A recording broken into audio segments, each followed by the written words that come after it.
प्रमुखता से आदिवासियों पे होने वाले अत्याचार के खिलाफ जिनसे हम अपेक्षा करते हैं वो हमारी बात नहीं करते हैं, इसलिए हम नाराज हैं। और रही रमन सरकार में, हमने आदिवासियों को शोषण होते हुए देखा है। सलमू जड़ों में हमने कई गाँव को जलते हुए देखा है। कई हमारे आदिवासी भाई बहन विस्थापित हो गए। आज़ादी के बाद अगर देश के निर्माण में, संविधान में आदिवासियों के उत्थान के लिए अगर नियम शर्त बनाए हुए थे तो वो ज़मीन पर वो काम नहीं हो पा रहे हैं। मिल रहा है, लेकिन जो अधिकार पूरी तरह से मिलना चाहिए वहाँ जो फर्जीवाड़ा ज़्यादा हो रहा है। अभी का ही मुद्दा देख लीजिए, मणिपुर वाला है ना, तो वहाँ क्या महिलाओं के साथ क्या घृणित कृत्य किया गया है। वो हमारी आदिवासी बहनें हैं। क्योंकि जो हो रहा है, जैसा भी हो रहा है, हमारे अपने लोग ही मारे जा रहे हैं दोनों तरफ से। इसका अपन ये करते हैं, कटाक्ष करते हैं। हम तो हमेशा ही चाहते हैं कि शांति बनाए रखे, हमारे लोगों को शिक्षा मिले, बंदूक उठाने की ज़रूरत मत पड़े। आज विश्व का सबसे बड़ा आदिवासियों का उत्सव का दिन है, लेकिन जो हमारे देश में आदिवासियों की हालात है वो हमें परिस्थिति में उत्सव बनाने का मन नहीं हो पा रहा है। कि अभी आदिवासी समाज अलग अलग घड़ों में बढ़ गया है, धड़ों में बढ़ गया है। मतलब भाजपा के साथ एक आदिवासी समाज है, आदिवासी प्रमुख हैं उनके साथ जुड़े हुए, एक उनका फैन फॉलोइंग है। कांग्रेस के साथ जुड़े हुए आदिवासी समाज हैं, एक सर्व आदिवासी समाज बन गया, एक गोंडवाना गणतंत्र पार्टी बन गई। ऐसे अगर आदिवासियों का इस तरह से बंटवारा होता रहेगा और लोग विचारधाराओं को लेकर आपस में, नेता आपस में बांटते रहेंगे, तो बताइए समूचे आदिवासियों का उत्थान को कैसे होगा। भारत के झारखंड राज्य के संथाल परगना में 1780 में एक आंदोलन शुरू किया गया था, जिसको आदिवासियों ने शुरू किया था और वो अंग्रेज़ों के खिलाफ था। और अंग्रेज़ों के खिलाफ वो पहला बड़ा आंदोलन था जब आदिवासी एकजुट हुए थे। लगभग 10 साल वो आंदोलन चला था। 1770 से 1780 के बीच वो आंदोलन चला था। उस वक्त के संघर्ष से लेकर आज भी आदिवासी जो कहते हैं, अपने आप को संघर्षरत कहते हैं, आदिवासियों की ढेर सारी मांगे हैं। विश्व आदिवासी दिवस मनाया जा रहा है और समूचे विश्व में आदिवासियों की पूछ परख हो रही है। भारत में भी ये कल्चर हो रहा है और आदिवासी नेता है मेरे साथ में बातचीत करने के लिए। भैया बताएंगे आदिवासियों का, आपका परिचय भी बताएंगे और बताइएगा कि आदिवासियों का उस समय जब वो एक आदिकाल के युग से चले आ रहे थे और जो संघर्ष उन्होंने अंग्रेज़ों के साथ किया, उसके बाद आज जो वर्तमान में स्थिति आप लोगों की क्या है। पहले तो मैं अपना नाम बता देना चाहता हूँ। मैं मंथीर राम खलेंद्र और हमारे जो सामाजिक पदाधिकारी हैं, छत्तीसगढ़ हलवा आदिवासी समाज भिलाई दुर्ग का अध्यक्ष हूँ। और मदनकर भाई जी हैं, चंद्रिका रावटी जी हैं और हमारे जो यहाँ महिलाएं हैं, हमारे पदाधिकारी हैं हलवा समाज जी। और हम एक आदिवासी समाज का नेतृत्व करते हैं। अभी आपने जो कहा इतिहास के बारे में, इतिहास तो बहुत कुछ है, अब होता रहेगा। लेकिन हाँ, हम वाकई में आदिवासी हैं, मूल निवासी हैं। ये तो हम ही नहीं कर रहे हैं, आप सभी लोग बोलते हैं, हर समुदाय के बोलते हैं। अब मूल निवासी शब्द है, दुनिया तो उसी से ही उत्पत्ति हुई ना। दुख इस बात की होती है कि आज आरक्षण की है, हाँ हकीकत जो आरक्षण मिलना चाहिए, हम नहीं कहते मिल रहा है, लेकिन जो अधिकार पूरी तरह से मिलना चाहिए वहाँ जो फर्जीवाड़ा ज़्यादा हो रहा है। हमें जिस पद में रहना चाहिए, उच्च पदों के नहीं, छोटे छोटे जो पद है, तृतीय है, फोर्थ है ना, ऐसा भी नहीं है। उच्च पदों में विराजमान है, जैसे जो भी आदिवासी समाज से कोई एसपी हैं, कहीं कलेक्टर हैं, कहीं फॉरेस्ट ऑफिसर हैं, कहीं मंत्रियों तक को बैठाया गया है। यहाँ पर आपका कवासी लकमा साहब आबकारी मंत्री हैं यहाँ छत्तीसगढ़ सरकार में। हाँ मंत्री हैं, हम वो नहीं कह रहे हैं। हमें जो मिला संविधान में उस हिसाब से उन्हें जो मंत्री बना है, हम तो बधाई देते हैं, संविधान का बहुत बहुत पालन और सम्मान करते हैं। लेकिन वही है जो वो तो रहा सवाल मंत्री की बात है, और मंत्री से ही तो पूरे आदिवासी समाज का जीवन नहीं चलेगा। उनको तो शिक्षा चाहिए ना, स्वरोजगार चाहिए ना, रोजगार चाहिए तभी होगा। रोजगार क्या है, हमारे पास उतना ताकत नहीं है कि हम स्वरोजगार की तरफ जाएं, आर्थिक मजबूती उतनी नहीं है। तो क्या ये एक मसला है कि आदिवासी में जो नेता बन जाता है वो नेता बनने के बाद अपने लोगों को भूल जाता है, ये भी एक मसला है क्या? जैसे मंत्री बन गया तो मंत्री तो कुछ कर नहीं पा रहे हैं, मतलब ये कहना है क्या आपका? नहीं, ऐसा नहीं है, लेकिन हाँ उनको हम सीधी से तो नहीं कह सकते कि हमें भूल जाते हैं। हो सकता है जिस पार्टी का बनता है वहाँ उनका कुछ दबाव रहता होगा, उनका डिसिप्लिन रहता होगा, ये हम नहीं जानते। लेकिन हाँ कोशिश करते हैं, जब भी जाओ तो हाँ कोशिश करेंगे, यही होता है। तो उसी के आधार पे है, हम उसको ऊपर दोष भी नहीं देना चाहते। आपको क्या लगता है बहन जी, आप परिचय देंगे अपना, और क्या लगता है आपको आदिवासियों का उत्थान कहाँ पर नहीं हो पाया है, कहाँ पर छूट गया है कुछ? जी, मैं चंद्रिका रावत, अध्यक्ष महिला प्रभाग दुर्ग भिलाई।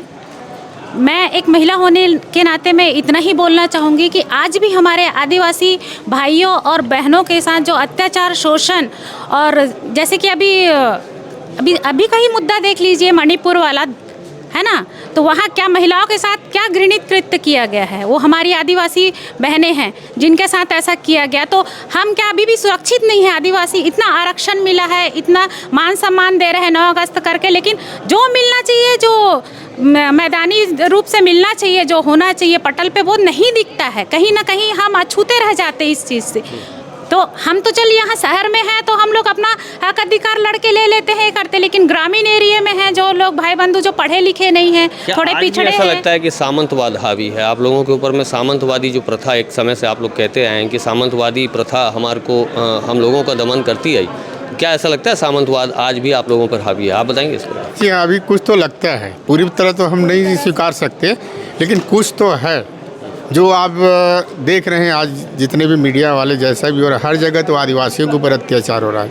हम सोचे नहीं थे कि हमारे ऊपर पेशाब भी कर सकता है, ऐसे भी घृणित कार्य हो सकता है। हम तो कल तक ऐसा लग रहा था कि वाकई में हम आदिवासी स्वाभिमानी हैं, लेकिन ऐसा नहीं लग रहा है कि हम स्वाभिमानी हैं, क्योंकि जो हो रहा है आप भली भांति परिचित है। तो यही हम सामान। नक्सलवाद को किस रूप में लेते हैं आप? क्या हथियार उठाने वाले लोग विद्रोही हैं? क्या हथियार उठाने वाले लोग सामंतवाद से पीड़ित हैं? क्या सरकार और उसकी व्यवस्था, सरकार के तंत्र से पीड़ित हैं, शोषित हैं? क्या है आपके शब्दों के अनुसार? ऐसा है, नक्सलवाद परिभाषित करते हैं नक्सलवाद को। मैं ज़्यादा उसे परिभाषित तो करना नहीं चाहता है ना, क्योंकि जो हो रहा है, जैसा भी हो रहा है, हमारे अपने लोग ही मारे जा रहे हैं दोनों तरफ से। इसका अपन ये करते हैं, कटाक्ष करते हैं। एक आदिवासी समाज के प्रमुख होने के नाते इस समस्या का समाधान का सुझाव सरकार को अगर देना चाहें, क्या दे सकते हैं? अब हम सरकार को सुझाव क्या दे, सरकार सुने तब कई सुझाव देना। आपने कहा कि दोनों तरफ के लोग मारे जा रहे हैं, हमको भी इस बात की फिक्र है कि दोनों ही तरफ से लोग मारे जा रहे हैं। एक सेना या भारत फौज के जवान भी मारे जाते हैं, और एक जो आदिवासी है वो भी मारा जा रहा है, निरीह आदिवासी। तो इसका समाधान तो होना चाहिए ना, रक्त रंजित नहीं होना चाहिए ना वातावरण। समाधान तो शासन प्रशासन में बैठे उनको ढूंढना है ना। हम तो हमेशा ही चाहते हैं कि शांति बनाए रखे, हमारे लोगों को शिक्षा मिले, बंदूक उठाने की ज़रूरत मत पड़े। वो गरीब आप फोटो में देखे होंगे, उसको न तो खाने के नहीं, पहनने के लिए कपड़ा नहीं रहता ढंग से, और उसको एकदम गन पकड़ा के 5 लाख का इनामी, ऐसा सब चीज़ करते, अच्छा नहीं लगता हमें। क्या वह मजबूरी रही होगी वो तो वही जान सकता है, शासन जान सकता है, प्रशासन जान सकता है, इसके बारे में हम नहीं कर सकते। लेकिन हाँ, जो भी होता है हमारी आदिवासी समाज के बारे में और समुदाय समर्थक है जो मजबूर हो जाए वो बंदूक उठा ले। नहीं, मैं ऐसा नहीं समझता। मजबूर से बंदूक उठाना कोई हल नहीं है। उनको जो भी है हमारे प्रशासन शासन को, और अच्छा पहल भी हो रहा है, ऐसा नहीं है, वापस आ रहे हैं जो उस समय में गए थे हमारे आदिवासी भाई लोग, वो अच्छी ज़िंदगी भी जी रहे हैं। लेकिन ऐसा कोई हल नहीं है कि हम बंदूक उठाने, कलम ही सबसे बड़ी ताकत है उसके लिए। शिक्षा ही तो है, जिसके अगर शिक्षित नहीं है, इन्हीं के वजह से वो लोग ज़्यादा जा रहे हैं। आदिवासियों का छत्तीसगढ़ में, मैं छत्तीसगढ़ में रहता हूँ तो छत्तीसगढ़ की बात प्रमुखता से, और छत्तीसगढ़ बाहुल्य इलाका है आदिवासियों का। क्या ऐसा लगता है कि छत्तीसगढ़ से आदिवासियों का पलायन हो रहा है? नहीं, ऐसा कुछ नहीं है, बहुत ज़्यादा है ना। वो तो छोटा मोटा स्वाभाविक होते रहता है ना, कोई नई बात नहीं है, हर जगह हर प्रदेश में होता है। लेकिन आज उतनी स्थिति नहीं है कि पलायन हो रहा है। अच्छा, अब तक जो न्याय हुआ है, अंतिम सवाल है, न्याय हुआ है और जो अन्याय हुआ है उसके बारे में थोड़ा सा अगर बिंदुवार बता दें तो हो सकता है सारे लोगों की समझदारी भी बढ़ जाए, नेताओं की भी, मंत्रियों की भी, और जो सरकारें उनकी भी समझदारी बढ़ जाए आपकी जुबान से। न्याय किस मामले में?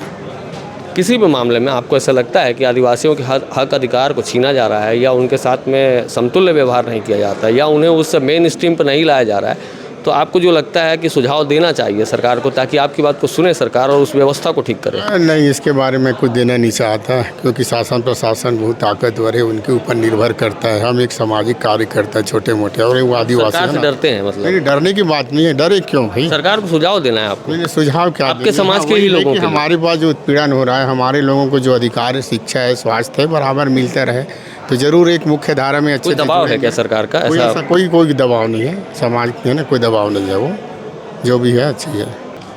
आदिवासियों के हक उत्थान और उनके परिवेश और उनकी जो संस्कृति है उसको उन विषयों पे लगातार बात लोग करते हैं, राजनेता भी करते हैं, और आदिवासी समाज के जो अगवानी करता है वो भी उन तरह की चीज़ों में बात करते हैं। मेरे साथ में एक नेताजी हैं जो आदिवासी समाज से हैं, अपना परिचय देंगे और बताएंगे कि आज आदिवासी समाज किस दोराहे पे आकर खड़ा हुआ है। आपके भाषणों को मैं सुन रहा था तो उसमें आपकी एक पीड़ा झलक रही थी।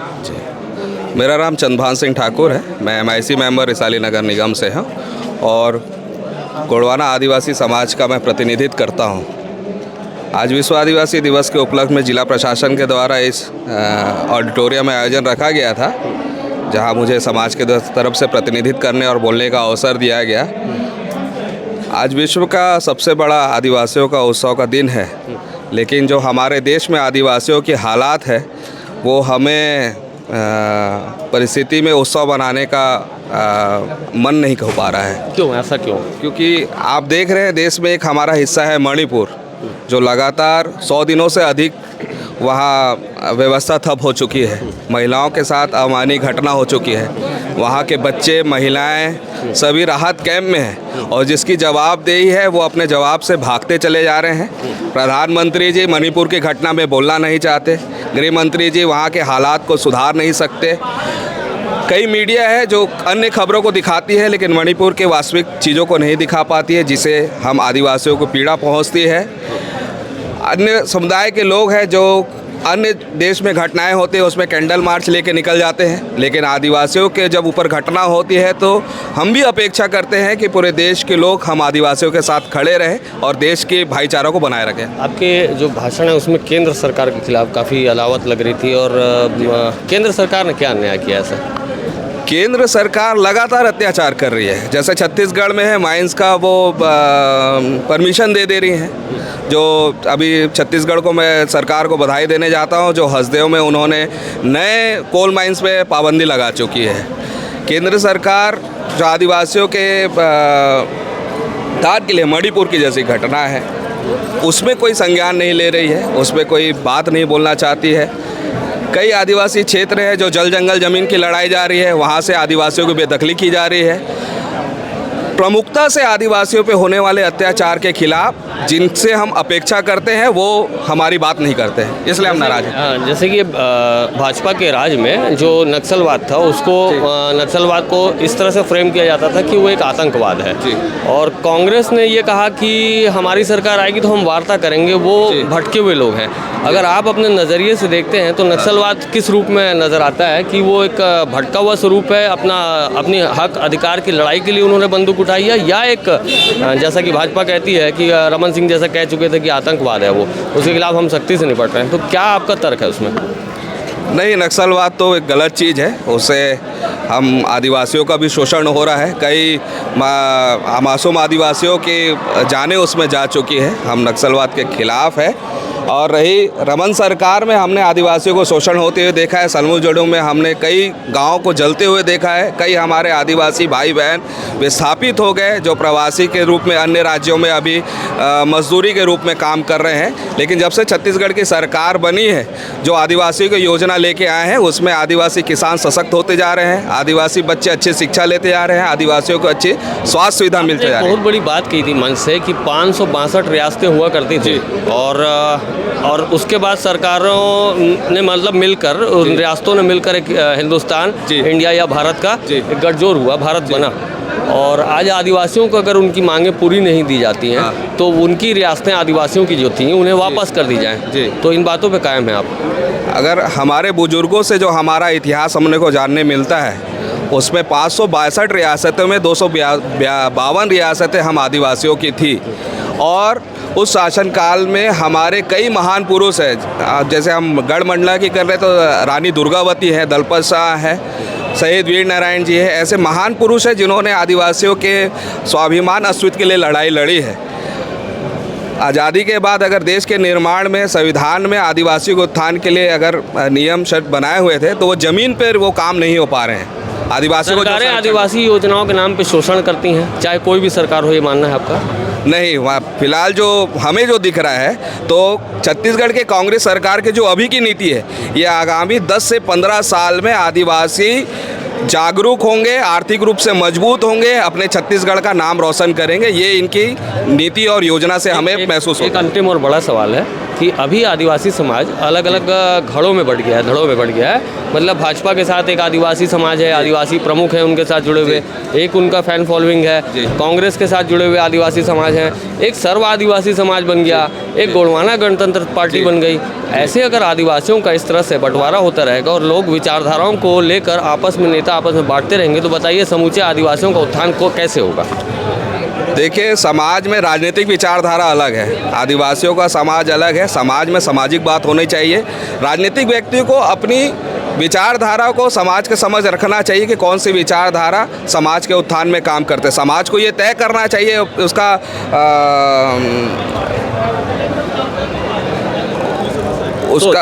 उसके सोच को, उसके विचार को जानना चाहिए कि कौन सी विचारधारा से हमारे समाज को उत्थान मिला है। ये तो सर्व आदिवासी समाज ने, जैसे एक लास्ट सवाल और जोड़ दे रहा हूँ कि वहाँ भानु प्रतापपुर के उपचुनाव हुए थे, वहाँ से सर्व आदिवासी समाज ने एक राजनीतिक उदय किया, वहाँ से आरक्षण की भी मांग वहीं से प्रबल हुई, आदिवासियों के आरक्षण की।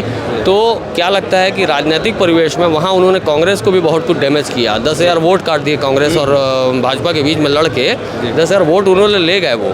तो आज अकबर राम को राम साहब की पार्टी या गोंडवाना गणतंत्र जैसी पार्टी आज 90 विधानसभा सीटों में अगर प्रत्याशी उतारेंगे कह रही है, तो क्या स्थिति रहेगी राजनीतिक परिवेश में? अगर आप आदिवासी हितैषी हैं तो क्या चाहते हैं सरकार जो है आदिवासियों की बने? देखिए, जितने भी आप राजनीतिक पार्टी का नाम लिए हैं वो इसी विधानसभा नहीं, पिछले जितने भी विधानसभा चुनाव हुए हैं आदिवासी विधानसभा क्षेत्र में 8-8, 10-10 प्रत्याशी लड़े हैं। वो कांग्रेस के प्रत्याशी हों, बीजेपी के प्रत्याशी हों, गोंडवाना गणतंत्र पार्टी को हो या अन्य स्वतंत्र पार्टी हो, लेकिन जो जनता है वो राष्ट्रीय पार्टी को ही समर्थन करती है। पिछले रिकॉर्ड को आप देखेंगे तो आदिवासी हमेशा से कांग्रेस हितैषी रही है। 10 में 8 लोग कांग्रेस समर्थन है। काहे के लिए कांग्रेस का काम जो हुआ है उसमें आदिवासियों का उत्थान हुआ है। तो ये आदिवासी नेताजी की बातें आप सुन रहे थे और हमने कोशिश की कि तमाम मसलों पे आदिवासियों से जुड़े जो उत्थान, उनके हक अधिकार की लड़ाई है और उनकी जो विषय है जिस पे लगातार विचार मंथन होते रहते हैं, राजनीतिक पक्ष भी रखते हैं अपने विचार, जो आदिवासी नेता है वो भी रखते हैं। तो हमने कोशिश की, अब इन्होंने बहुत बड़ी बात कही थी कि जो कुल रियासतें थी 562 रियासतें, उनमें से 200 या 250 एग्जैक्ट फिगर मैं नहीं याद है मुझे, वो बताए होंगे आपको, वो रियासतें आदिवासियों की थी। तो उनका मंच से ये कहना था कि अगर आदिवासियों का आप भला नहीं कर सकते, केंद्र सरकार को कहते हुए उन्होंने टारगेट करते हुए कहा था कि आदिवासियों का अगर आप भला नहीं कर सकते तो वो रियासतें जिनमें आदिवासी काबिज थे वो रियासतें उन्हें वापस कर दी जाएँ। तो ये सबसे बड़ी बात वो कह के गए थे। अपनी बात को मुझे इंटरव्यू में भी कहा, हालांकि उतने स्पष्टता नहीं किया, स्टेज से कहा। सवाल वही है कि आदिवासियों का उत्थान, आदिवासियों के लिए हक की लड़ाई के लिए ज़मीनी स्तर पर कौन क्या कर रहा है, आप जो देख पाते हैं, आदिवासी अंचलों तक भी हमारी खबरें पहुंचती हैं, आप जो महसूस कर पाते हैं, आदिवासी नेता कितने हद तक सार्थक हैं, सरकारें किस हद तक सार्थक हैं, उन बातों को पत्रकार किस हद तक सार्थक है। मैं अपने आप को भी ले रहा हूँ इन विषयों में, पत्रकार आपकी आवाज़ को कितना उठा पाते, नहीं उठा पाते, उन विषयों को भी हमारा जो कमेंट बॉक्स है उसमें ज़रूर लिखिएगा। वीडियो को आगे बढ़ाइएगा। हमने बहुत से आदिवासी हक और अधिकारों के विषय में पूरी खुली परिचर्चा की है, लोगों से बातचीत कराई है, और चैनल को सब्सक्राइब करिएगा और वीडियो को आगे ज़रूर बढ़ाइएगा। न्यू वीडियोस के अपडेट पाने के लिए सब्सक्राइब करें केपी न्यूज़ को और बेल आइकन को दबाएं।